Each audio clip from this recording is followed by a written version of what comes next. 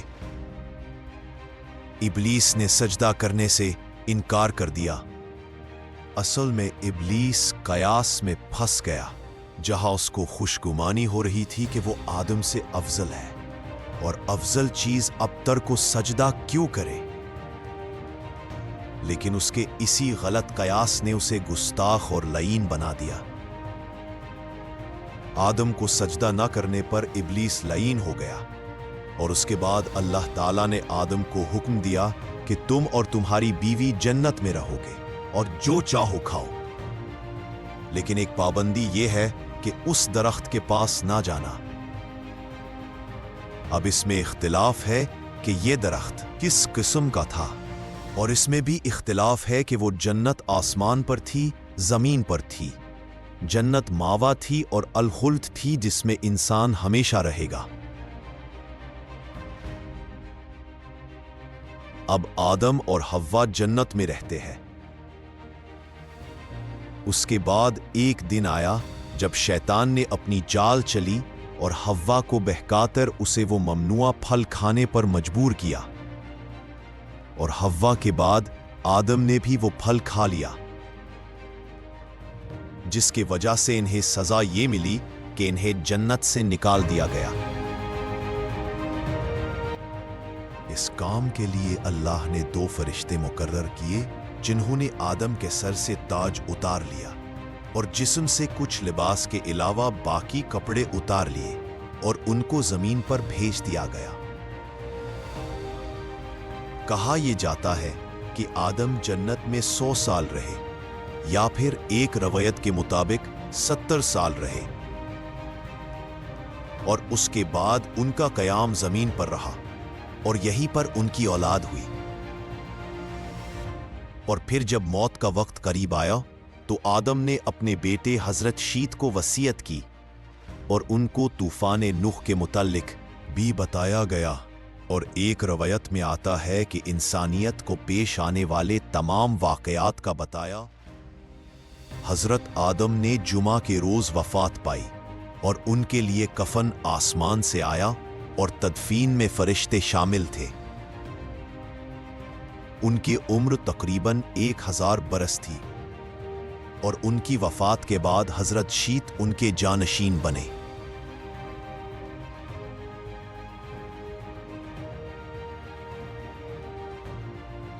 آخر میں آدم کے قد کی بات کرتے ہیں۔